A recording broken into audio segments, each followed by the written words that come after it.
또 뭐 많지 내가 또. 아 몰라 그냥 해. 영상 왜 찍어요? 너무 많이 그럴 일이 있어. 자 그래서 근데 뭐라고 얘기야? 예? 못 들었어 내가. 못 진짜 들었어. 아무 말도 안 했어요. 아, 너가 얘기했잖아 방금 웃었잖아. 아니 진짜 기침을 아이 하는데 지랄 말고 처음부터 빨리 얘기해 뭔데? 집에 뜯어먹은 돈으로 살 수 있을 것 같다고.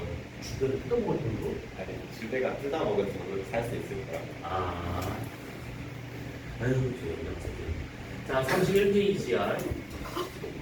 지구 자기장과 중력장 두 가지가 나온 게 있는데 여기서 자기장 그러면 31페이지에 나와 있는 내용은 그다음 막 이렇게 개념적인 거기 때문에 그냥 이런 게 있다 정도로만 우선 받으면 되고 그리고 여기서는 이제 어떤 걸 좀 봐야 되냐면 지구의 자기장이 실제 지리상 북극과 남극 적도하고는 전혀 일치하지 않고 있다라고 하는 부분들 우리가 요거를 그때 한번 싹 다 정리했었기 때문에 그냥 이렇게 말로만 지금 이렇게 하고 넘어가도 될 것 같아요. 그러면 넘어가 32페이지 한번 봐봐. 32페이지를 보시게 되면 지구 자기의 3요소라고 나온 것이 있는데 평각, 복각, 수평자기력 뭐 이렇게 지금 주어진 것들이 있어. 그래서 평각하고 복각과 같은 거를 통해 가지고 어떤 대륙의 이동과 회전에 대한 것들을 이제 과거에 어떻게 했는가 이것들을 좀 찾아갈 수 있는 것들인데 여기서 우선은 기호는 잘 정하고 있어야 돼. 이것 때문에 많이 틀릴 수 있는 것인데 평각이라 하게 되면 동서성분만 있기 때문에 동평각 또는 서평각 이렇게 두 가지만 얘기하고 있어요. 근데 보통은 동평각과 서평각을 표현할 때는 그냥 약자로 E하고 W를 많이 쓰는데 이제 플러스나 마이너스로 표현하는 경우는 덜어 있다라는 거. 근데 복각이 플러스 마이너스 쓰기 때문에 이왕이면 평각은 플러스 마이너스 쓰지 않고 E와 웨스트를 이렇게 쓰는 게 좀 더 많다라고 보시면 돼요. 요것도 우리가 한번 이론을 싹 다 정리했었기 때문에 이렇게 넘어가는데 이게 만약에 지질도랑 같이 나오면 좀 헷갈릴 수 있는 부분이긴 하지만 지질도가 지금 시험범위에 안 들어가 그렇기 때문에 이거는 그냥 요 정도 선만 보면 될 것 같고 그 다음에 복각과 같은 경우에는 이제 얼마만큼 자침이 이제 수직으로 내려갔는가 올라갔는가 이걸 따지고 있다라는 거야. 그래서 요것도 마찬가지로 우리가 다 했던 거기 때문에 그냥 말로만 해서 넘어가면 될 것 같아. 중력 마찬가지죠. 중력도 그냥 뭐 어디 가서 순서가 다 보니까 뭐야.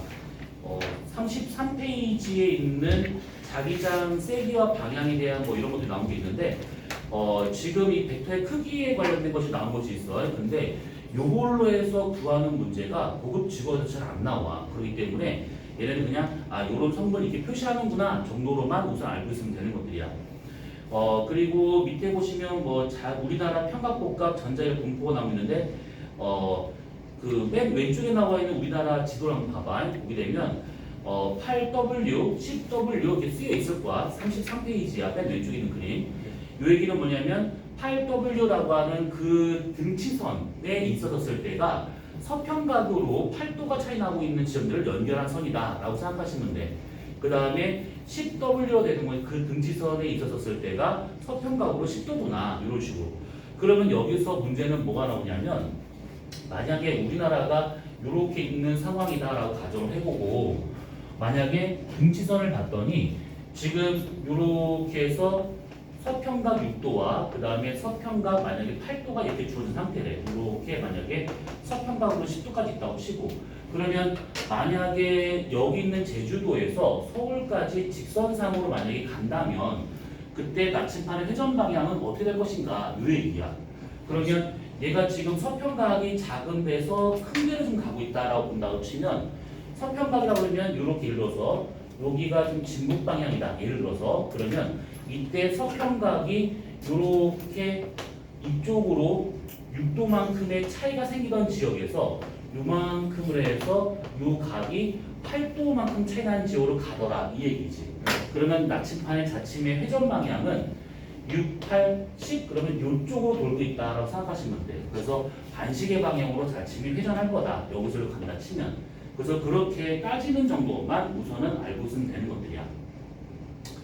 전자의 분포는 우선 그냥 그런가 보다. 전자의 분포는 자극과 가까이 갔는가 멀어졌는가 요걸 판단할 때 쓰는 거니까 그런 식으로 이해하시면 될 것 같아요. 자, 거기 지금 뭐 그래프를 해석해보자라고 나와 있는 것도 마찬가지야. 그래서 이렇게 서평각이랑 복각이 어떻게 커지는가 작아지는가 그걸 보고 회전 방향만 잘 따져보시면 되는 것들입니다. 네.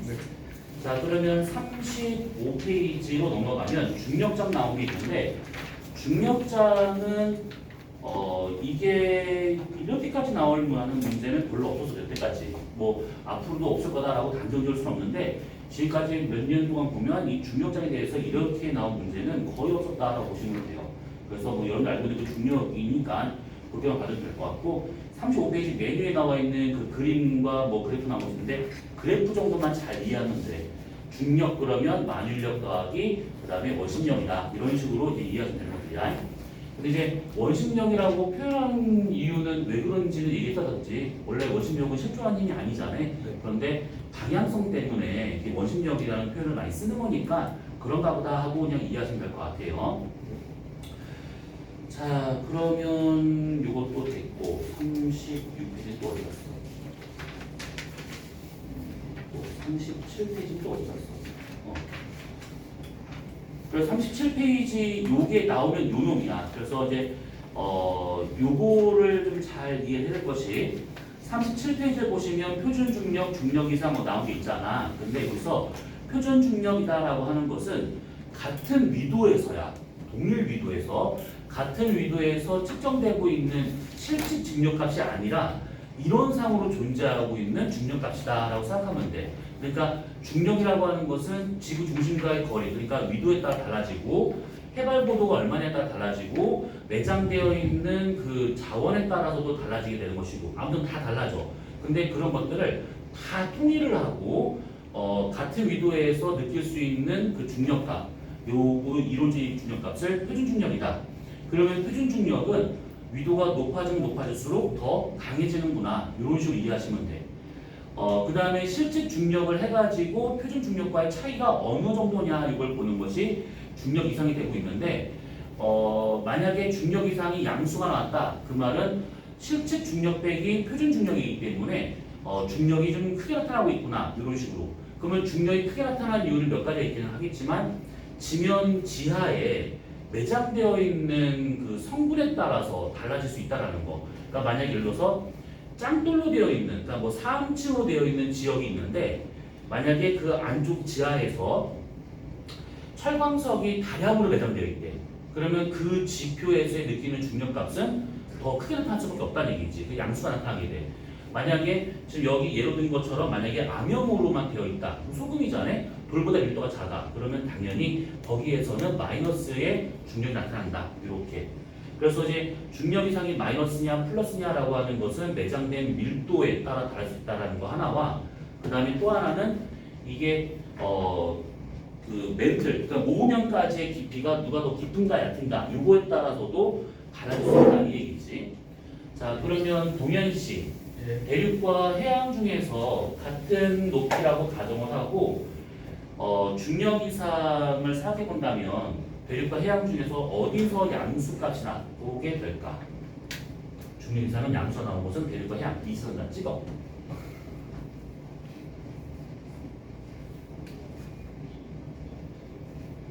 대륙? 왜 되는 거야? 해양. 아유 씨, 에이씨 가만히 있어봐. 그래 해양이야. 해양이 왜 더 그 뭐냐 저기 중력이 더 크게 나타날까? 무슨 일도 앞서서?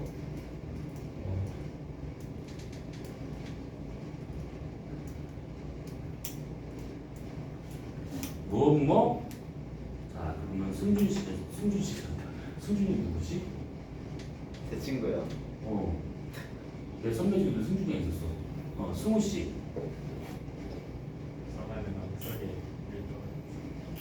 같은 말이네. 해양에서의 양수값이 나오는 이유는 우선 대륙과 해양을 비교하면 당연히 해양 쪽에서가 밀도가 더 커. 그러니까 뭐 염기성암으로 되어 있다 보니까 이제 금속 성분이 더 많이 들어있잖아. 근데 물론 그런 이유도 있긴 하겠지만 그 밀도가 아주 크게 차이가 나질 않아. 대륙하고 해양하고의 밀도 차는 단위 부피당 대략 한 0.3g 정도밖에 차이가 안 나. 그렇기 때문에 그거는 약간 무시할 만큼이다라고 이제 가정한다 치면 결국 고밀도의 멘틀과 누가 더 가까이 있는가가 더 중요한 것들이야. 그래서 대륙과 해양의 모습을 그려본다면 대략 이렇게 좀 생겨 있잖아요. 그러면 아무래도 이제 이 밑에 있는 고밀도의 멘틀과 해양이 더 가깝고 왜 얇으니까. 근데 대륙은 좀 더 두껍다 보니까 얘가 좀 멀리 있는 거잖아요. 그래서 해양에서 느끼는 밀도가 그 중력이 더 크다.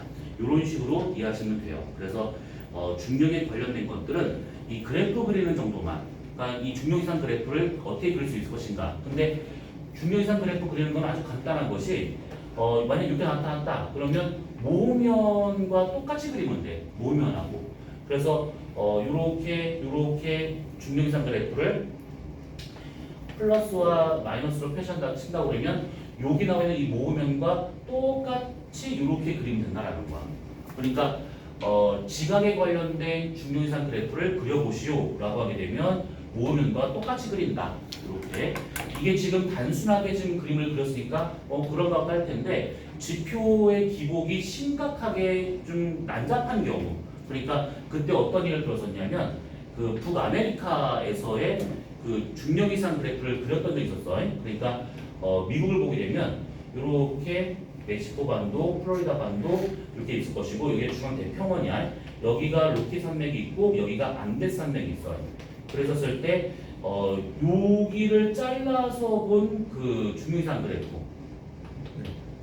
기억나지? 아예 안데스가 아니라 에팔레치아 산맥. 오, 좋은 지적이야. 오, 그래, 알았어. 자, 그러면 여기서 자, 그러면 누가 들어올까? 민씨란다. 민기 씨. 여기서 중력이 제일 크게 나타날 수 있는 곳은 어디일까? 육지 중에서. 예를 들어서 자, 여기 A, 여기 B, 여기 가운데 C, 여기 D, 여기 E.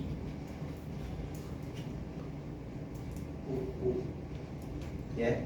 이렇게 하면 좀 헷갈릴 거야. 그 A하고 헷갈려, E를 헷갈려. 없애자. 헷갈렸구나. 알겠어. 자, 셋 중에서 중력이 제일 큰 곳은 C. C. 왜?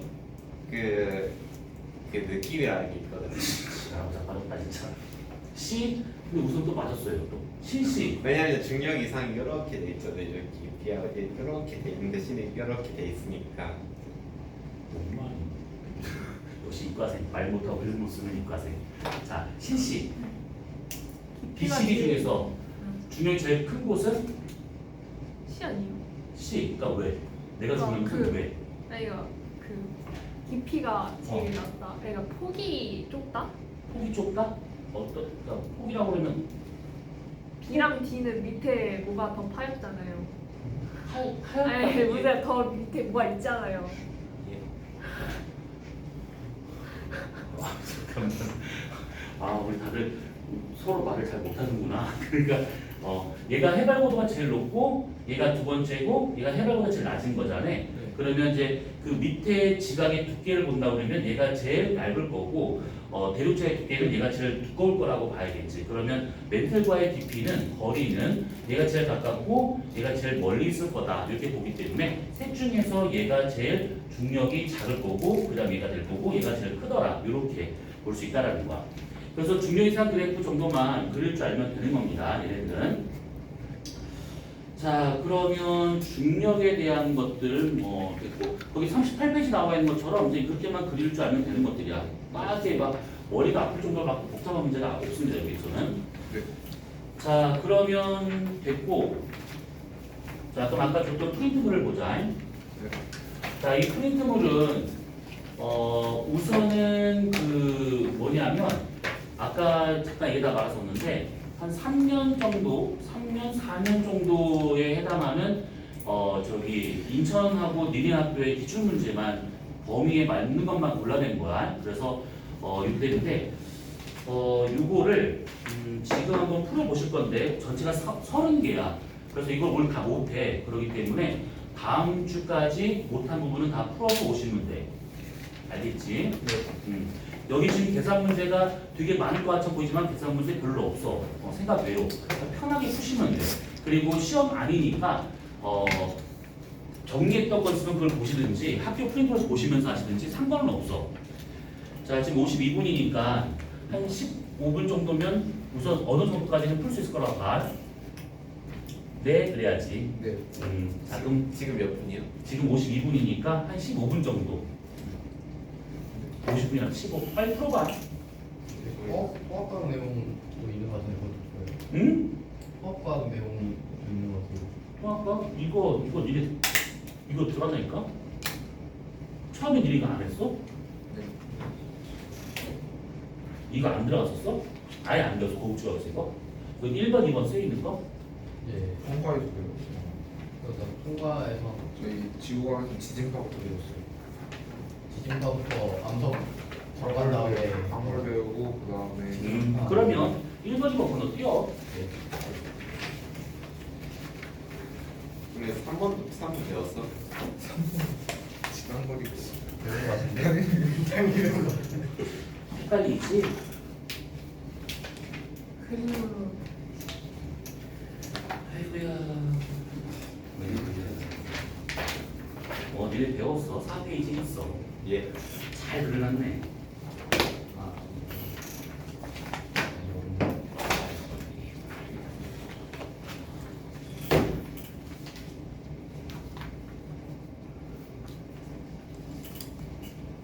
진학이 뭐 진원이 뭐예요? 와, 또 흥미진진해지는데? 와, 나 진짜. 지진 처음 발생한 지하를 진원이라고 그러고, 그 제일 가까이 지표를 진앙이라고 하는 것들이 있지. 앙. 지표가 앙.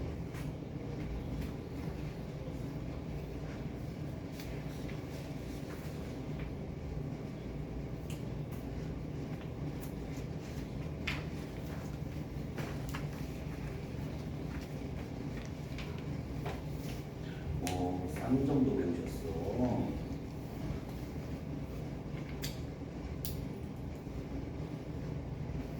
그런 거 배웠어.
이거 사자가 누대 구조 이거 어떻게 배웠어? 사자석의 누대 구조. 뭐 대충 그 그러니까 이거를 언급을 하셨긴 했어. 하긴 하셨어요. 근데 정확하게 그러면 누대 구조가 이렇게 그래프 어떻게 좀 해석하는지는 그러면 이해를 했어 그러면이고.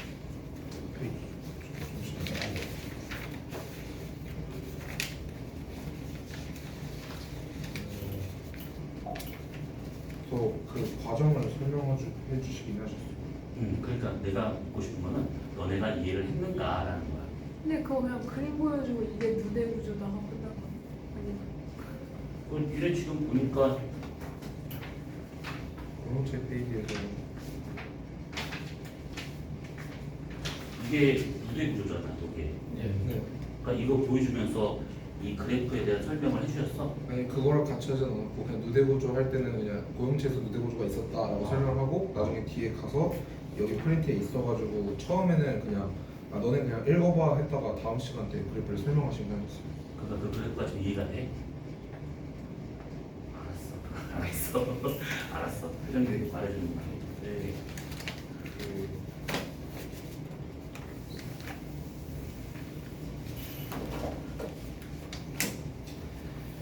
자, 이쁘게 한번 그려볼까?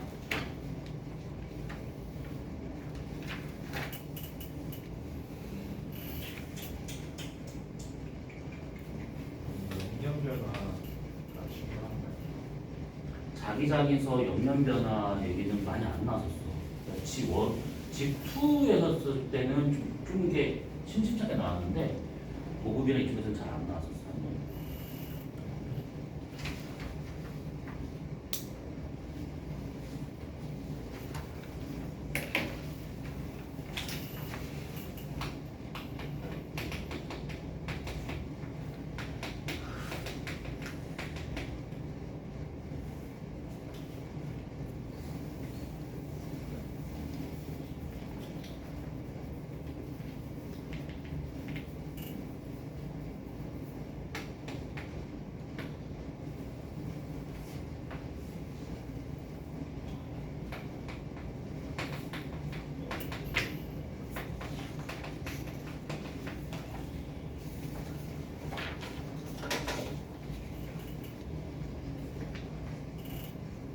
그럼 이거 하나만 잠깐만 설명하고 다시 좀 풀어보자.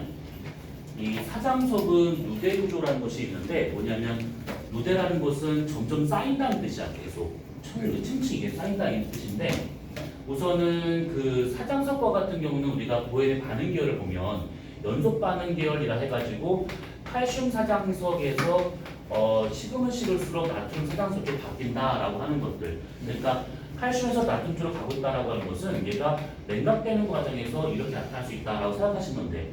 자, 그러면 이때 Y축 우리가 온도라 생각해보고 여기가 지금 고온이 되고 있고 이쪽이 지금 저온이다라고 가정해보는 거야.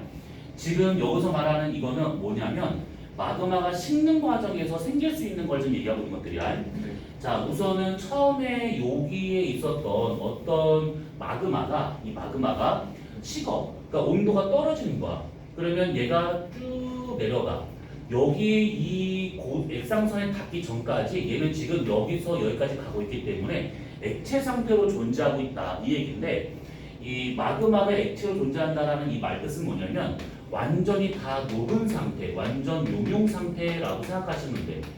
그러면 여기서부터 여기까지는 지금 고체 결정이 전혀 없는 상태에서 마그마가 완전히 액체로 녹아있는 상태구나 라고 생각하면 되는 것들인데 그러면 얘가 쭉 내려서 이 온도에 도달을 하자네. 그러면 이때 얘가 지금 액상선 한계에 닿은 거야. 그럼 이때 어떤 일이 벌어지냐면 일부가 이젠 얘네들이 고체로 바뀔 수 있는 그런 상황이 될 수 있는 것이지. 그러니까 뭐냐면 여기까지는 요 구간까지는 계속 이제 완전 용융 상태로 액체로만 존재하다가 액상선 한계에 도달하게 된다면 여기서 일부는 결정이 만들어져. 그때 그 결정이 고체가 되고 있기 때문에 고상선에 있는 애들로 나오게 된다 이 뜻이야. 여기. 그러면 이거는 뭐냐면 처음에 우리가 이것을 우리가 A라고 쳐보자. A. 그러면 마그마가 있는 상태라고 가정을 하고 그때 처음에 이렇게 사장석이 결정이 만들어진다 치면 A라는 고체 결정이 먼저 만들어지는 거야. 그러면 이 전체 마그마에서 얘가 지금 빠져나갔으니까 나머지에 있는 이 마그마는 이 성분을 제외한 나머지 것들이 있을 거다라고 봐야겠지. 네. 그치? 자, 그 상태에서 바깥쪽 마그마가 더 온도가 떨어져. 그럼 그때 온도가 이렇게 떨어지는 것이 아니고 액상선 상태로 용액만 지금 보고 있는 거기 때문에 액체인 애들은 여기 선을 따라 쭉 가는 거야, 이렇게. 그럼 만약에 이 온도까지 도달했다 한번 쳐보자. 그러면 이 온도에서 여기서부터 쭉 간다고 치면 A 쭉 간다고 치면 여기서 이렇게까지 떨어지는 동안에 계속 결정이 만들어진 거야. 계속 결정이 만들어져가지고 여기까지 갔었을 때 이 결정 우리가 B라고 한번 쳐보는 거야. 그러면 그때 여기 외부에 있었던 그런 마그마들 중 얘를 감싸는, 그러니까 이것까지는 몰라도 되는데 여기에서의 표면에서는 고체와 액체가 되고 있으니까 여기 있는 얘네들이 들어와서 이 고체 내에서의 분자의 확산이 안 돼. 그렇기 때문에 여기 표면을 경계를 해가지고 B층이 이런 식으로 쌓이더라라는 거야. 이렇게. 그러면 만약에 더 온도가 떨어져. 그러면 바깥쪽 용액의 온도는 더 떨어지기 때문에 이렇게 해가지고 여기까지 왔대. 그러면 이 상태에서 받아섰을 때 쭉 가잖아요. 그러면 그때 만들어진 것이 C가 지금 만들어져 있는 것들이야. 그러니까 여기서 여기까지는 A가 만들어지고 여기서 여기까지는 B가 만들어지고 그 이후는 C가 만들어진다 이 뜻인데, 그러면 그때 B 바깥쪽에 C가 이런 식으로 쌓여 있는 상태가 나타난다. 이 얘기야. 자, 여기서 여기까지가 A가 만들어진 곳이고 여기서 여기까지가 B가 만들어진 곳이고 여기부터가 C가 만들어지는 요만큼 되고 있다. 이런 식으로. 그래서 이게 점점점 계속 겹겹이 쌓이는 이런 상태에서 얘가 점점 조립질화되고 있다라는 거야. 그래서 누대 구조가 나타날 수 있는 것들인데, 그때 이 액상선과 고상선이 만나는 여기가 대략 1200도 정도 되고 있어. 그렇기 때문에 1200도까지 도달하는 동안에는 계속 이런 식의 누대 구조를 만들다가 더 이상은 1200도, 그러니까 뭐 정확히 따지면 1195도 되고 있는데 뭐 그까지 몰라도 되고, 아무튼 이렇게까지 더 떨어지는 온도가, 그러면 그때는 따로 이렇게 바깥쪽 용액과 그 다음에 안에 만들어진 결정과의 성분 차이가 없는 상태가 되어버리는 거야. 얘기하신 게 누대 구조를 만들고 있는 동안에는 A와 바깥쪽 성분 차이가 있고 B와 바깥쪽 성분 차이가 있고 계속 성분 차이가 있다가 나중에 요 적정 온도에 도달하게 된다면 더 이상은 이 결정과 바깥쪽의 마그마 성분 차이가 없는, 그때까지 계속 이런 식의 누대 구조를 만든다라고 생각하시면 되는 것들이야. 그러면 제일 바깥쪽에 얘가 만약에 있다 친다고 그러면 얘가 만들어진 그때 온도가 예를 들어서 만약에 1200도다. 그러면 적어도 요 안에서 만들어진 것들은 1200도 이상에서 만들어진 거구나 라고 볼 수가 있는 것이고, 그러면 아까 칼슘 사장석에서 나트륨 사장석으로 이렇게 온도가 떨어지는 과정에서의 성분 변화가 일어났다면 요 안쪽에 있는 이 결정은 칼슘 성분이 풍부할 거고 여기서 바깥쪽으로 나가면 나갈수록 나트륨 성분으로 슬쩍 치환되고 있더라라고 생각하시면 되는 거야. 그래서 안쪽과 바깥쪽의 성분 차이라든지 만들 당시에 마그마의 성분 차이라든지 이런 것들을 생각하시면 돼. 그러면 지금 요거랑 그러면 매치가 됐을까? 자, 그래서 요거와 같은 경우에 문제로 다뤄진다고 하면 온도 쭉 떨어져. 그럼 여기를 뭐 이렇게 예를 들어서 라지 A, B, C, 스몰 A, B, C만 나와 주어진다 쳐. 그러면 이때 결정 구조를 주어진 다음에 뭐 여기서 이제 얘네들이 이제 어느 곳에 있었을 때가 될 것인가. 그 다음에 여기서 어떤 결정체가 만들 때 온도가 높았을 것인가. 그 당시에 마그마의 성분에 대해서 뭐 설명하시고 뭐 이런 식으로 나온 것들이야. 근데 어차피 마그마 식는 과정에서 계속해서 이게 결정이 쌓이고 하는 구조니까 결국 처음에 염기성 마그마에서 중성 산성으로 가는 과정에서 이런 식으로 되는 거구나라고 이해하시면 되는 거야. 이해됐어? 내가 지금 무슨 말 하는지? 이렇게. 자, 우선 문제 또 더 풀어봐요.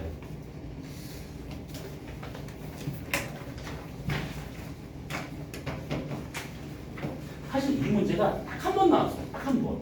인천에서. 그거 몰라 되겠네요. 이거 굳이. 오늘 개 짜증나네. 씨발 새끼가 진짜. 야, 몰라 될 걸 그럼 내가 뭐하러 비슷하고 있냐 지금. 하지 마. 그런 거 하지 마. 진짜 하지 마. 어휴.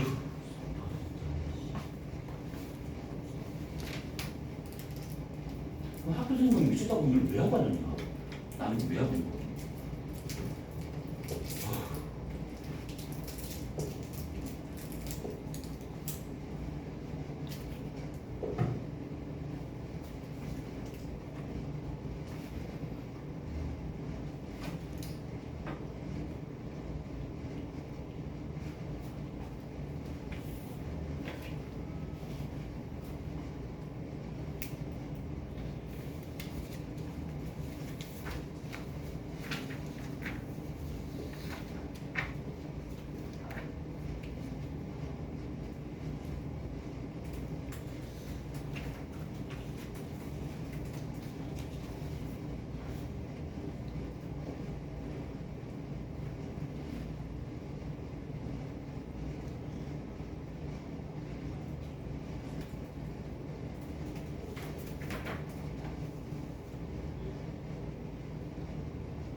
부지잡이잖아.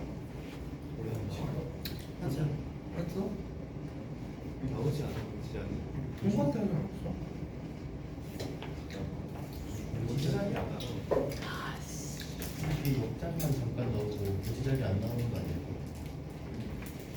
8번 풀어, 8번. 안 바꾸지. 근데 8번 어려워. 8번 쉬워. 일단 A로 보이는 게 한 방에 쪼개지는 애가 항목밖에 없잖아.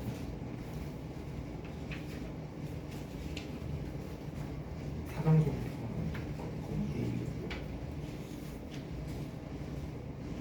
B가 뭔지 모르겠어. 내일 한방에 좀 푸나지. 한 방에 쪼개지. 침상조. SIO 침상조. 감이 바꿔. 맞겠지? B도 뭐야 시계를 하고 B를 할 방법이 없어. 쪼개주면 돼. 디제과 그리는 거 백식은 그냥 낚으려고 몇번 디제과 영어 그리는 그거 110? 뭔 소리는 원래 110? 내 맘면 119가 내 맘 아니 뭐 PK 스몰 I KP 그거 저거 학교에 들어온 거 이거 아니 PK 스몰 I KP 119가 필요해?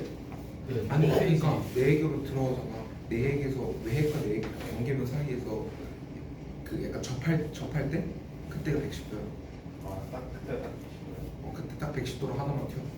페이지 밑에 있어요. 페이지 밑에. 80 쓰는 거. 12로 12가 뭐야? 아, 119인데. B가 뭐야? 8번. 근데 지금 80도 쓰는 거 8번. 우리 고지작이 안 되는 거 맞지?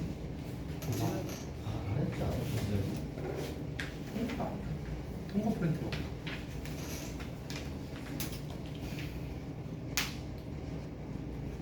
뒤쪽. 외장 통과 아니야? 그런 거 없지. 했다고? 아니 배운 기억이 없어. 뭔가 통과해서 들어온 것 같은데. 통과는 됐어. 통과 내용은 됐어. 없는데? 고지작이 어디서 있어? 안 했어. 고지작 그거 아니잖아. 뭘 하면 고지작이면 아니야. 지작이면 물론 고지작이면 아니야. 사실 우리 예전에 이 멘토에서 고지작 배웠던 사 한종 중.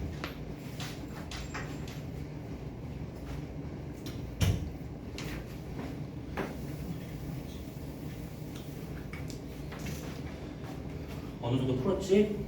자, 그러면 3번부터 보도록 하자. 3번. 그때 저희 고지작이 시험 보면 뭔가 지금 자리를 우선 집어넣은 거야. 아니면 빼야지 뭐. 우선 3번을 보게 되면 그 지금 그 지나올 때 근거리에 위치한 그 세계 관측소에서의 어떤 진원 깊이를 구해보시오 이거잖아. 네. 근데 요거는 그림을 그리기가 좀 너무 좀 거시기해서 그냥 없어. 요거야. 네. 이거 많이 봤던 그림이잖아. 그래서 세 개의 관측소에서 측정하고 있는 요 거리가 있어. 반지름, 요거 원의 반지름. 이게 뭐지? 진원거리. 진원거리지. 그래서 진원거리 구하는 시기야 뭐 알고 있는 것들이니까 네. 어떻게 구해지지? 그 B는 VP와 VS 갖다가 VP분의 D 빼기 VS분의 D는 PSC. VP 빼기 그다음 VS 분의 VP VS 곱하고 그다음에 PSC 곱하는 거. 여기서 주의할 점은 PSC가 분으로 나오면 반드시 초로 바꿔줘야 돼 그거. 네. 그래서 그런 식으로 해가지고 진원거리를 먼저 구한 다음에 그 진원거리를 반지로 말하는 원을 그려봤었을 때 이렇게 나타날 수 있다라는 거야. 그러면 요거가 사실 이게 위에 이게 쭉에 구형으로 되어 있을 거기 때문에 네. 여기서 여기까지나 여기서 여기까지나 다 똑같은 거리다라고 봐야 되는 거죠. 다. 네. 구의 반지름이니까. 그러면 이 상태에서 공통현 세 개를 그어가지고 만나는 여기가 지금 진항이 될 것이고, 네. 그럼 진항을 딱 표시한 다음에 여기서 진원거리에 해당하는 이게 진원거리니까 여기서 요거를 반지름을 하는 진원 깊이를 반지로 하는 원을 그려본다고 치면 어차피 여기서 이 현으로 지금 만나게 될 거란 말이지. 그럼 여기서 여기까지가 요거에 대한 지름이다라고 볼 수가 있는 것들이지. 네. 그래서 현의 절반값이 진원 깊이가 되고 있다. 이런 식으로. 그래서 요 그림은 우리가 몇 번 했었던 거기 때문에 이제 이렇게 그림을 그려서 설명되는데 이렇게 그림을 그려서 설명한다기보다는 애초에 이 그림이 주어지고 난 다음에 뭐 각각을 구해보시고 뭐 이런 식으로 나온 경우가 있으니까 그렇게 이해하시면 돼요. 근데 이렇게 나온 경우도 있는데 이런 경우도 있었어. 이렇게 점을 이렇게 모는 종이에다가 이렇게 점을 찍어 이렇게 점을 찍고 난 다음에 여기 뭐 가지수 하나, 그다음 둘, 셋 이렇게 한 다음에 뭐 여기를 뭐 A, 여기를 B, C라고 친다고 그러고 각각에서의 A, B, C에서의 P파와 X파의 도착 시간이 다 주어져.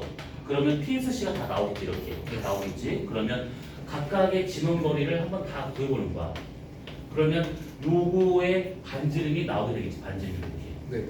반지름이 나오고 난 다음에 거기다 점을 딱 찍어. 이게 여기가 진항이에요. 이런 식의 문제. 이게 첫 번째고 진항 위치를 파악했으면 A에서의 진원 깊이를 구해보시오. 근데 뭐 A에서든 B든 뭐 상관없는데 아무튼 선을 긋는다. 그러면 그때 요거를 그림을 그려가면서 이렇게 설명하시면 된다. 이 얘기야. 네. 그래서 문제의 유형은 우선은 뭐 그게 막 복잡한 건 아닌데 약간 좀 함정이 있을 수 있다라는 거, 그 정도만 생각하시면 될 것 같아. 자, 그 다음에 얘네들은 됐고, 그 다음에 4번 문제를 보게 되면 지금 이렇게 나온 게 있는데 사실 이거 그림만 그리면 되는 거야. 그림만. 그래서 여기에 나와 있는 거를 조건을 해가지고 그림을 잘 그려도 될 것이 요게 지금 103도가 되고 있는 것이고 요게 110도가 되고 있고 142도가 되고 있으니까 선을 그려가면서 넘어가지는 않게 그림은 그림이 되는 거야. 그러니까 103도까지는 이게 원래 진항 지면 상관없는데 여기서 103도까지는 이렇게 가는구나. 그러면 여기는 피파나 에스파나 전부 다 오는 곳이구나 이렇게 볼 수 있는 것들이고, 그러면 103도에서 여기 180도까지는 에스파의 암연 게이지. 네. 그리고 난 다음에 여기서 피파가 들어가서 굴절, 그 다음에 굴절에서 올 수 있는 데가 여기까지. 네. 그래서 여기 142도를 기준으로 여기서부터 여기까지가 피파 암연대가 되고 있는데, 이때 이 피파 암연대가 나타난 이유는 지금 보다시피 요 구텐베르크면이 있기 때문에 그런 것이지. 여기서 굴절하기 때문에. 그래서 이렇게 하나 그려진 것이고, 그 다음에 110도가 주어진 이유는 이제 내만면 때문에 그런 거기 때문에 내만면을 지나가줘야 돼. 그러면 여기서 쭉 가서 굴절 이렇게 해서 오는구나. 그래서 요거를 그래프를 그려가면서 이제 설명하시면 되는 것들이야. 그래서 여기 103에서 142도까지는 원래 피파 암연대가 되는 것이고, 이 피파 암연대는 구텐베르크면 때문에 발생하는 거고, 그 다음에 요 암연대 내에서 이렇게 약한 피파가 오는 것은 레만면 때문이구나, 이런 식으로. 그래서 설명이 만약에 필요하다면 해준다면 이런 식으로 설명하시면 되는 것들이야. 자, 그 다음에 5번 문제는 풀어봤나? 어디 갔어?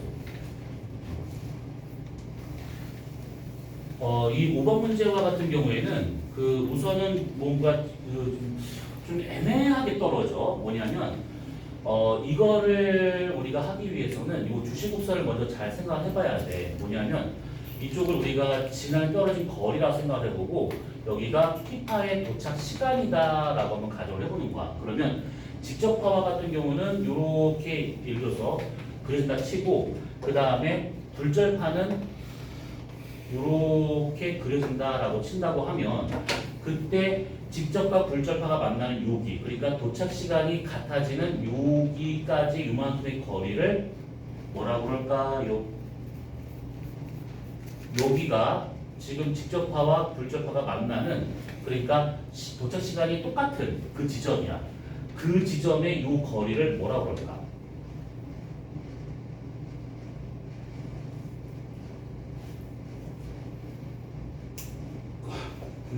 공부한 거 맞지? 아직 안 했지? 아직 안 했을 거야. 이게 어디 나오냐면, 니네 받은 프린트물에서는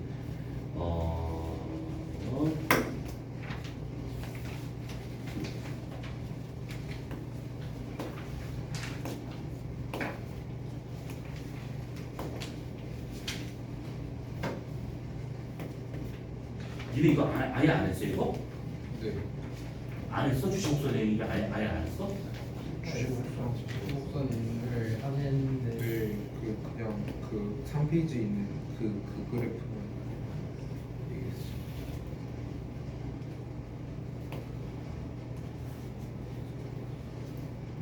진짜? 네. 그럼 무슨 문제를 내겠다는 거지? 나 또 궁금해지네 또.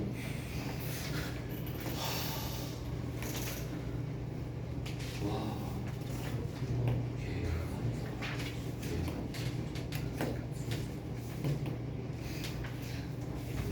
와. 손 잡히네.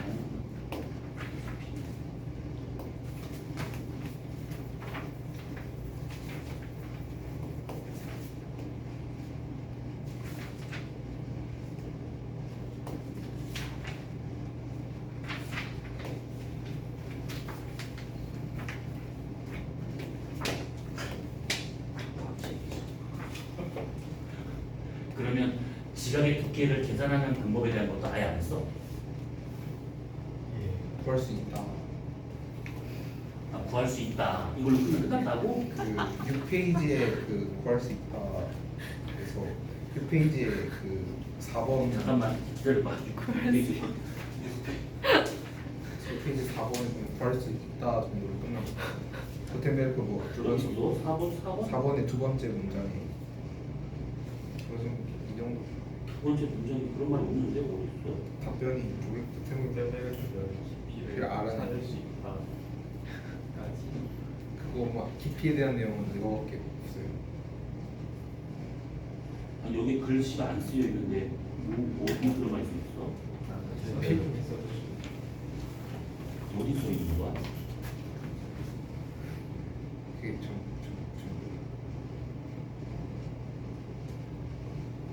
아니 이거는 구텐베르크이고 이거는 모으면이고 그런 모으면 깊이 아니면 모으면 깊이를 얘기해 주시긴 하겠어요. 아 모임이 어디 있는지 어디 있는지 아니다 모으면은 얘기도 안 해주셨어요. 모으면은 그 깊이도 얘기는 안 해주셨어요. 네, 저희가 전이대를 안 하거든요.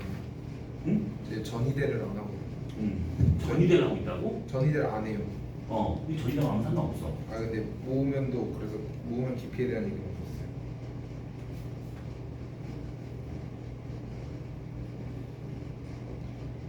네. 주지곡선은 저기 곡선만 하고 하면서 얘기했어요. 자 그러면 5번도 건너뛰자.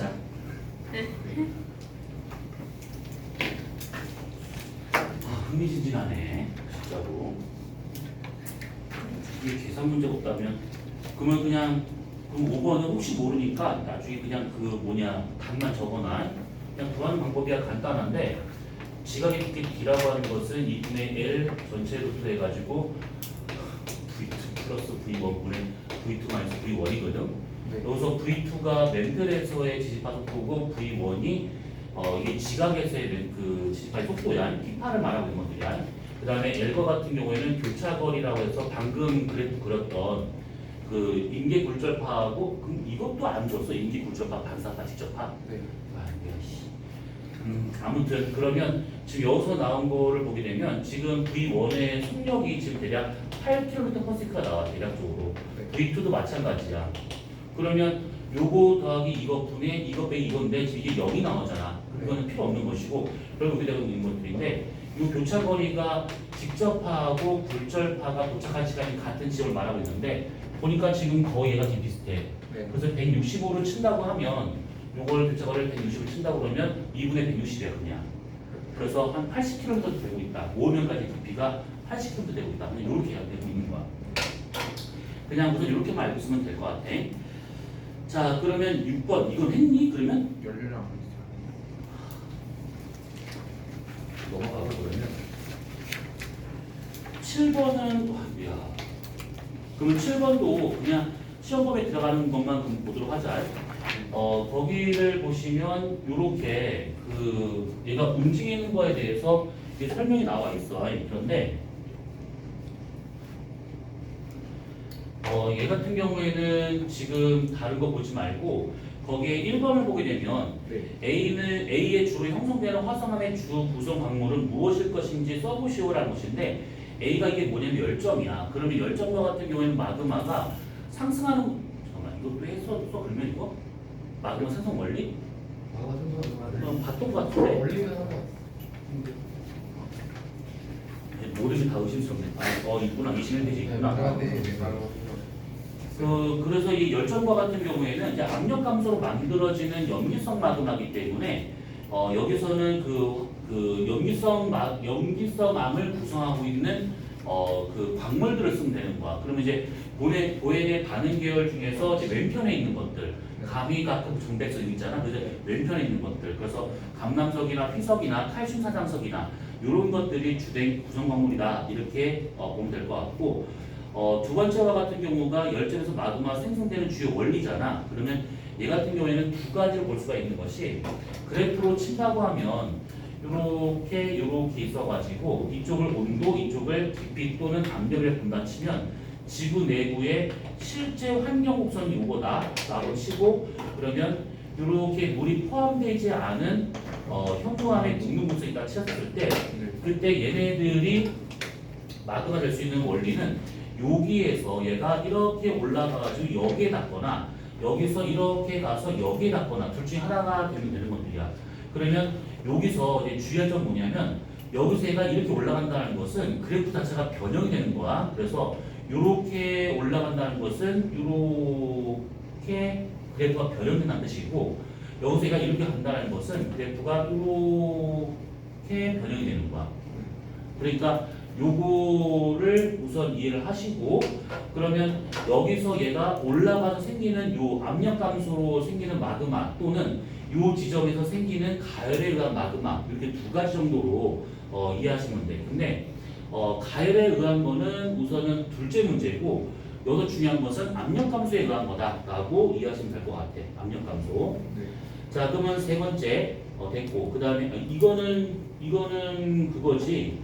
그 고지자기가 아니더라도 그 아까 복각에 대한 것이 나왔기 때문에 3번과 같은 경우에 지금 북방구 남방구 어느 곳이냐라고 했을 때 이 자기력선이 땅속으로 들어가는 것인지 아니면 위로 하늘로 올라가는 것인지에 따라서 북방구 남방구를 구분할 수 있는 것들이지. 네. 그러면 얘가 지금 자기력선이 땅속으로 들어가는 중이기 때문에 얘는 지금 북방구구나 이렇게 알 수 있다는 얘기야. 네. 그래서 3번은 북방구, 그 다음에 4번 됐어. 이거는 됐고 자, 그 다음에 8번 문제를 봅시다. 자, 8번 문제를 보게 되면 화성한 박편을 평강 현미경으로 이렇게 지금 표현하고 있는 것들이래. 네. 그러면 지금 봤었을 때 여기에서 A, B, C 세 개의 광물이 나오시는데 우선 개방니콜과 직교니콜이 있어요. 근데 지금 보니까 C가 눈에 딱 띄어. 네. 왜냐하면 C가 지금 여기 있었을 때는 그냥 그냥 훤하게 보여. 네. 근데 보니까 얘가 쌍정으로 보여. 네. 그러면 C는 뭐가 될까? 사장소. 타장성이 되는 것들이지. 네. 그래서 쌍정으로 보이는 저거를 딱 보는 순간 아 얘는 그러면 타장성이구나 이렇게. 그러면 지금 여기 B와 같은 경우가 A와 같은 경우에는 개방일 때 약간 이렇게 좀 이게 어둡게 보이다가 완전히 다 어두워지는 상태가 되고 있다라는 거야. 그러면 A는 뭐가 될까? 그건 흑음모가 돼야겠지. 그 다음에 B와 같은 경우가 지금 이렇게 되고 치면 B는 요거는 석영이 돼야겠지. 왜냐하면 여기서는 지금 투명이 잘 보이다가 일부가 나타나고 있다는 거야. 그래서 얘는 지금 석영은 광학적 이방체일까 등방체일까? 석영. 이방체에 있는 광물 뭐가 있을까? 알고 있는 것 중에서. 방에서. 강남소. 흑음모는 이방체 등방체. 이방체. 이방체. 석영은 이방체. 그럼 여기 나와 있는 석유석은 석영은 있고 석유석은 등방체. 등방체. 자 그래서 지금 B와 같은 경우가 지금 이방체가 되고 있으니까 우선은 B가 석영이구나 이렇게 따질 수 있다는 거야. 네. 자 그러면 1번 현미경으로 관찰되는 광물 A의 흑음모의 특징을 두 가지만 써보시오라는 거야. 그러면 얘는 뭐가 나타날까 우선은? 한반야 쪽에서 평광으로 관찰되고 있는 거. 관찰되고. 지금 여기 흑음모의 특징을 묻는 것이 아니고 여기서 보여지고 있는 것들 중에서 뭐야? 한반야 쪽에. 지금 A를 묻는 거니까 흑음모를 묻는 거야. 네. 한반야 쪽. 얘는 간섭색이 보여 안 보여? 안 보여요. 흑음모는 이방체야 등방체야? 이방체. 이방체. 네. 간섭이 보여 안 보여? 보여요. 보이지. 가시성은 사성. 가시성 보여요. 보이고 그러면 소감은 소방도 보여요. 보이겠지. 네. 그럼 그런 것들 중에서 그냥 한두 가지만 쓰면 되는 거야 이거. 네. 자, 두 번째, B와 C 중에서 화학적 풍의 더 약한 광물이었는데 이게 누군지를 찾아내야지만 알 수 있는 것들이지. 네. 그럼 B가 석영이고 C가 사장성이라고 본다 치면 누가 더 약해야 돼? 사장. 사장성이 더 약해야 돼. 네. 그러면 석영은 왜 풍화에 강할까? 그게 이유가 더 중요한 거야. 왜 더 강할까? 석영이. 혜인 씨, 석영이 풍화에 더 강한 이유. 이거는 그 규산형 광물 그거 있잖아. 그 삼연체 구조 보고 생각하면 돼. 됐어요. 왜 더 강할까? 망상합니다. 그 강남석은 SIO 포고, 석영은 SIO 투고. 네. 촘촘하다. 촘촘하다? 비슷한 걸 수 있는데 그걸 조금 더 과학적으로 설명해 봐야겠지. 반대로 공- 말쓰기하라. 어? 반대로 말쓰기하라. 그거는 흑음모의 침과 침 사이에서의 결합이고 석영과 같은 경우에는 이게 망상 구조잖아. 네. 그 얘기는 뭐냐면 공유하고 있는 산소 수가 많아지고 있다는 뜻이지. 네. 그럼 당연히 결합력이 커질 수밖에 없다라는 거야. 그렇기 때문에 석영은 화학적 풍화에 그래서 강할 수밖에 없다. 이렇게 이해하시면 될 것 같아. 자, 그러면 세 번째 5분의 SI 요값 누가 제일 커야 될까 그러면? 그러니까 요거는 단순하게 생각하면 돼. 5분의 SI라고 친다고 그러면 감남석은 SI 5가 되는 것이고 그 다음에 석영은 SI 5가 되는 것이고 네. 그러면 감남석에서 석영 쪽으로 오른쪽으로 가면 갈수록 요 값이 더 커져요. 커지는 것이지. 네. 그래서 요거는 지금 여기서 이것을 등호 부등호로 만약에 표시를 한다 그러면 우선은 석영이 요 값이 제일 커야 돼. 그 다음에 흑음모, 그 다음에 칼슘, 사장석 이렇게. 그래서 요거 같은 경우는 이렇게만 우선 쓰시면 되는 것들이고 요거를 이렇게 바꾸는 경우 되게 많아. 그러니까 이거를 너무 고정적으로 알 필요는 없어. 네. SI가 5로 나오는 경우도 많으니까. 자, 그러면 그렇게 따져보시면 될 것 같고요. 자, 그러면 9번 문제를 보도록 하자. 네. 자, 표는 암석 3개의 특성을 정리한 것들이다 라고 되어 있네. 아, 이거 배웠지. 자, 우선은 A, B, C를 우선 먼저 보자. 자, A를 보게 되면 속성작용이라는 말 나왔어. 그러면 이걸 딱 보는 순간 아, 그러면 퇴적암이구나 이렇게 알 수 있다는 얘기지. 그러면 퇴적암 중에서 지금 보니까 입도가 모래 크기 정도 되고 있대. 그러면 얘 같은 경우는 지금 4항 정도라 우리가 따져볼 수가 있는 것들이지. 네. 자, 그 다음에 B를 보니까 재결정작용이야. 입상 변정질이래. 근데 성분이 탄산칼슘이야. 그러면 네. 변성암 중에서도 이런 성분을 갖고 있는 변성암이라면 누굴까? 탄산칼슘을 갖고 있는 그 성분을 갖고 있는 변성암. 그렇지. 아직 안 이었을 거야. 그래서 그럴 거야. 광물로 치면 지금 저기 써있다시피 방해석이 탄산칼슘이야. 근데 요게 지금 광물이라고 친다고 하면 네. 퇴적암에서는 석회암이 이런 성분이야. 그래서 보통 석회암을 방해석으로 이루어져 있다라고 표현하는 경우도 더러 있어. 근데 사실 방해석 덩어리라고 볼 수는 없는 것들인데 성분이 같은 거다라고 생각하시면 돼. 요게 퇴적암으로서 석회암 이런 경우야. 그러면 석회암이 변성되면 대리암이 나오지. 네. 그래서 대리암이 변성암으로서 탄산칼슘이구나. 그래서 셋 다 같은 성분을 갖고 있다. 이런 식으로 이해하시면 될 것 같아요. 그러면 B와 같은 경우에는 대리암이구나. 이렇게. 입상 변정질 조직이다라고 하는 것은 입자의 모양으로 결정이 변화된 질감이다. 이런 뜻이야. 그래서 홈펠스랑 거의 비슷해. 그러니까 열변성을 받아서 일부가 녹았다 굳어지는 과정에서 입자의 크기가 더 커지는 조립질화되고 있는 것들이고 조직이 그 전까지는 퇴적암이었을 때는 뭔가 중간중간에 빈틈이 있었다면 입상 변절이 아니라 변정질 조직이라든지 아니면 홈펠스 조직이라든지 이런 것들은 퍼즐처럼 딱딱 들어맞는 그런 상태구나라고 이해하시면 돼. 네. 자, 그 다음에 C 결정 분화작용이라는 말 나온 게 있어. 그럼 이걸 딱 보는 순간 아, 이건 화성암이구나. 네. 근데 지금 보니까 조립질이래.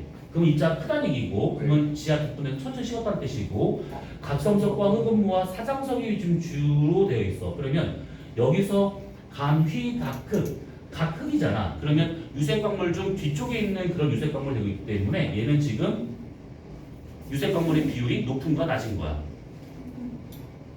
낮은 거. 이거 순서를 잘 기억을 해둬야 돼. 감휘, 왜 그러는 거야 이거? 감휘, 각흑 있는데 여기에 있는 애들이 지금 유색광물의 주된 걸로 좀 나와 있어. 네. 그러면 요게 많이 들어가는 것은 얘가 염기 계열이야, 산성 계열이야. 탄성계열. 이거는 산성 계열이야. 네. 왜 그러냐면 여기서부터 만들어진 요 순서대로 가면 갈수록 염기, 중성, 산성 이렇게 생각하면 돼. 네. 그러면 요게 조립질의 산성암이다라고 하게 되면 얘는 지금 화강암이구나 이렇게 알 수 있다는 얘기지. 네. 그럼 여기서 따져볼 것은 뭐냐면 사장석이 나와 있는데 그럼 이 사장석은 칼슘이 많을까 나트륨이 많을까? 나트륨이 많아요. 이거는 나트륨이 많아야 돼. 오른쪽에 있는 거기 때문에 칼슘 사장석에서 나트륨 사장석으로 바뀌다 보니까 여기에 있는 애들 지금 의미하고 있다 이 얘기야. 네.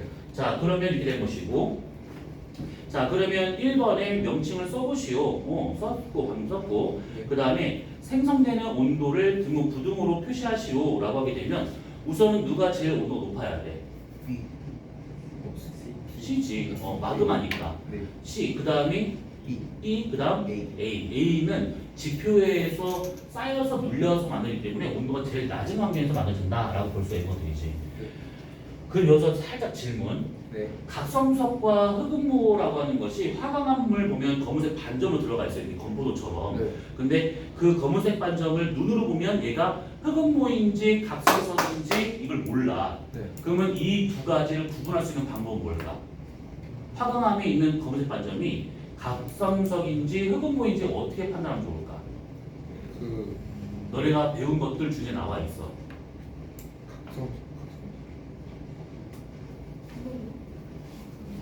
각성석이라고. 쪽에 그렇지. 그걸 보는 거야. 어떻게 보면 좋을까? 그러면 짱돌 안에 있는 그 검은색 반점의 쪼개짐을 어떻게 알아야 돼?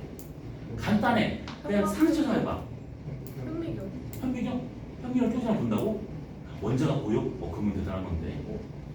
좋은 접근이었는데 쪼개짐을 보는 거 맞아. 네. 쪼개짐을 보려면 보통 우리가 힘을 가해야겠지? 네. 그러니까 간단히 생각하면 그냥 반을 갖다 뜯으면 돼.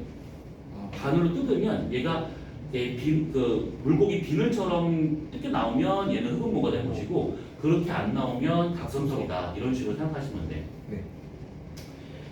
이거를 다 넣을 수가 없어서 그냥 30개만 골라서 넣었는데 방금 얘기했던 것도 기출문제. 네. 자 그러면 됐고 그 다음에 10번은 얘네 그거 안 들어간다 하니까 얘는 그냥 넘어가면 될 것 같아요. 자 그 다음에 그럼 이렇게 하면 의외로 빨리 끝날 수 있겠는데? 자 그럼 11번을 보도록 합시다. 자 11번 여기까지는 풀어봤지? 아직 안 풀어봤구나. 여기 빨리 풀어보세요 그러면요.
그러면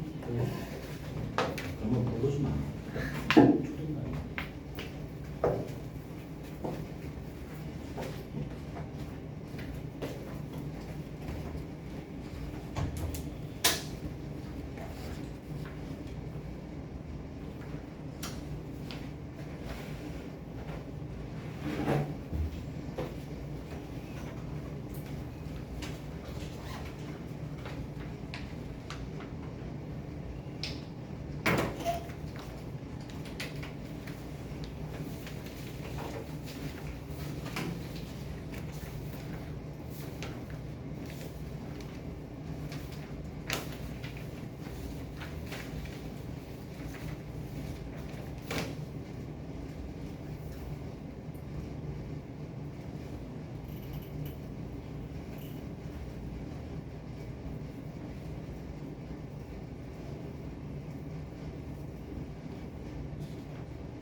자, 시간이 10분밖에 안 남았으니까 같이 공부하자.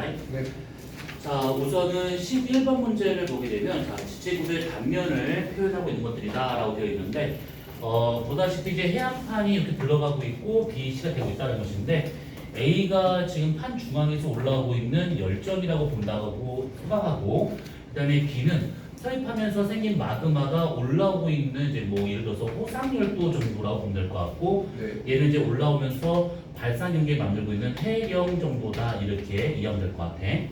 자 그러면 1번을 보게 되면 생성 원리에 알맞은 물리적 변화 경로를 아래의 화살표로 표시하시오라고 되어 있는데 얘 같은 경우에는 지금 여기다가 만약에 표시한다 그러면 우선은 지금 요 A에서 이제 그 만약에 그 상승하는 애로 이제 가정한다 치면 여기서 얘가 이렇게 올라가서 여기서 닿았었을 때 그때 이제 마그마가 생성될 수 있다가 되는 것이지. 그래서 A는 이제 선을 그릴 때 이렇게 그리시면 될 것 같고 네. 그 다음에 B와 같은 경우는 섭입대가 되고 있기 때문에 여기서 얘가 이쪽 방향으로 이 곡선을 지나서 여기까지 온다라고 보면 될 것 같고 네. C와 같은 경우에도 지금 마찬가지인데 얘가 발산이 경계에서 나타날 수 있는 거기 때문에 여기도 이렇게 올라가줘야 돼. 네. 그러니까 둘 다 지금 상승하고 있는 것으로 A와 C는 상승하는 압력 감소로 지금 만들어진 마그마구나 이렇게 지금 보시면 될 것 같은데 네. 사실 이 그래프가 살짝 조금 애매한 그래프인 건 맞아. 열점에서의 마그마 생성 깊이가 해령보다 더 깊거든. 그러면 A가 지금 열점이고 C가 이제 발산 경계는 그 해령이라 치다 보면 A는 여기서 마그마가 생성되고 C는 여기서 생성되기 때문에 A가 더 얕은 것처럼 지금 보여주고 있다는 얘기지. 근데 사실 이렇게 되는 건 아니고 저 A하고 C를 이렇게 자리를 바꾸는 게 좀 더 답에 좀 맞는 거다라고 보시면 될 것 같아. 자, 그 다음에 2번 B 내부에서 안산화질 마그마가 생성되는 원리 두 가지래. 그러면 그 B는 이제 섭입에 의해서 생길 수 있는 그런 곳이잖아. 그러면 중성암 계열의 마그마가 어떻게 해서 이제 만들어지는가? 그러면 우선은 첫 번째 뭐가 있을까? 그 대륙 쪽에서 화강암질 마그마 생긴 거 하나. 그 아래쪽 베니어프대에서 생긴 현무암질 방금 올라오면서 섞이면서 그 안산암질 마그마 형성된 그렇지. 혼합에 의해서 얘가 가능하죠. 그러니까 대륙판이 이렇게 대륙판 밑에가 이렇게 있다 치고 해안판이 섭입을 이렇게 한다 치면 여기서 생성된 염기 계열의 이 마그마가 올라와 가지고 여기에 달라붙어서 여기 있는 이 마그마를 만든 것이지. 그럼 얘는 좀 산성암 계열의 마그마 될 거고. 그러면 염기가 산성을 지나면서 혼합이 되다 보면 중성암으로 나올 수 있구나 이렇게. 자 그러면 두 번째 또 뭐가 있을까? 중성암이 생길 수 있는 이유.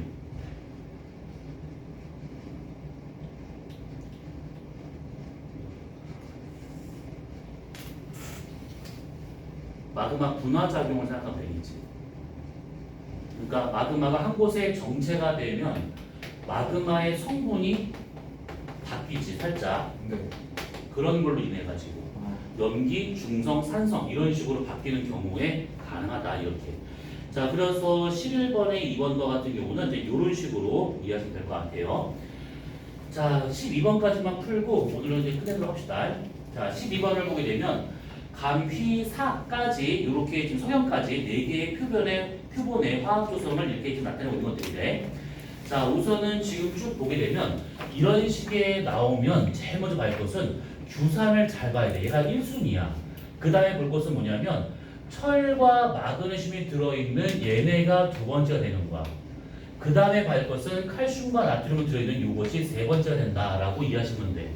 그러니까 화성암의 성분 분포가 주어진다면 이런 순서대로 이제 성분을 갖고 이제 분류하시면 되는 겁니다. 그러면 A와 같은 경우는 지금 규산이 거의 지금 90몇 %야, 99%야, 100%지 그냥. 그러면 A가 지금 석영이다 이렇게 우리가 볼 수가 있는 것이고, 그런 다음에 지금 또 볼 수 있는 것은 뭐냐면 어디 갔어? 철과 마그네슘이 지금 나오는 애 있지. 철과 마그네슘 이런 것이 지금 보니까 B와 같은 경우는 지금 거의 안 나왔어. 네. 그러면 지겹다. 그 B가 안 나왔다라고 하는 것은 얘네들이 지금 무색 광물이다 이렇게 볼 수가 있거든이지. 네. 무색 광물. 그러면 B와 같은 경우는 지금 금속 성분이 거의 없는 상태에서 칼슘과 나트륨이 이렇게 좀 들어있다고 하면 얘네는 지금 사장성일 가능성이 크다라고 봐야겠지. 네. 이렇게. 자, 그 다음에 감남석과 희석을 이제 C, D로 좀 구분해봐야 되는데 C, D를 봤었을 때 지금 그 감남석이나 희석은 둘 다 규산량이 되게 적어. 근데 이걸 좀 알고 있으면 금방 이제 구분할 수 있는 것이 감남석은 초염기성 아니야. 그러니까 규산의 함량이 44% 이하인 경우가 감남석이래. 네. 그래서 지금 C와 같은 경우가 지금 이 규산량이 40% 조금 넘어가기 때문에 요 놈이 지금 감남석이구나 이렇게 판단할 수 있다는 얘기지. 네. 54% 된다 그러면 이거는 이거 중성함이 되기 때문에 요거는 안 된다라고 봐야 될 거야. 그래서 C가 감남석이구나 이렇게.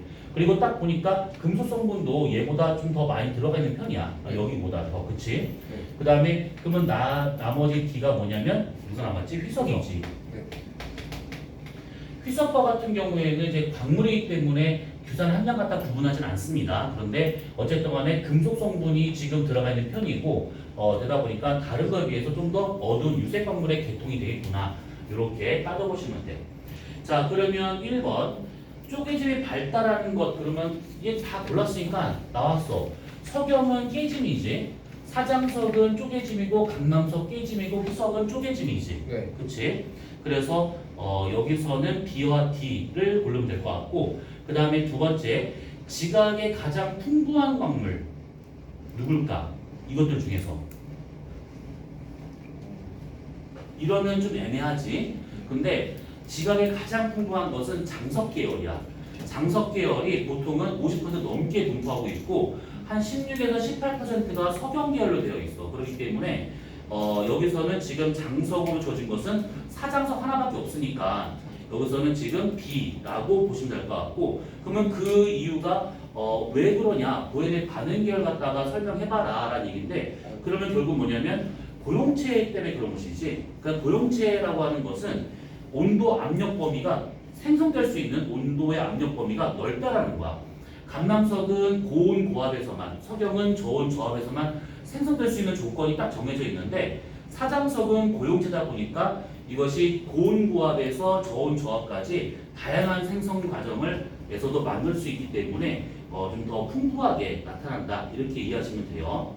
자, 그 다음에 세 번째 일반적인 모래사장이 가장 풍부한 광물이 무엇일 것인가 라는 얘기인데 모래사장이라고 하게 되면 짱돌이 부서지고 깨져가지고 잘게 나온 게 모래사장이지. 그러면 여기서 질문하는 요점 뭐냐면 누가 제일 풍화에 강한가? 요거야. 그 누구야? 석영. 석영이지. 그래서 석영과 같은 경우에 제일 많은 거다. 그러면 왜 강하냐? 왜 얘가 제일 많은 걸 판단하냐? 이유. 그 아까 아까 있었어. 왕상구조였기 때문에 암산구조 여기서 산소의 그치? 공유가 공유 산소수가 많아지는 거야. 네. 그것 때문에 결합력이 강해지면서 풍화에 잘 버티더라 이렇게. 자, 그러면 지금 우리가 대략 30개 중에서 대략 한 10개는 푼 것 같아. 이래저래 뺀 거 빼고 13번도 지금 그 시험범위에 들어가지 않으니까 다음 주에 문제 풀러 올 때 시험범위에 안 들어간 이런 것들은 알아서 빼요. 이거는. 네. 오케이. 그러면 여기까지 하더라고. 다음 주에 까먹지 말고 꼭 들고 오셔야 돼. 네. 왜 올해 사상이 풍부한 그러면은 그 하나친체가 그렇지. 왜냐하면 모래를 만들 정도로 오랜 세월 동안 풍화를 바꾸어 써야 되거든. 그러니까 누가 더 오래 버틸 수 있는가.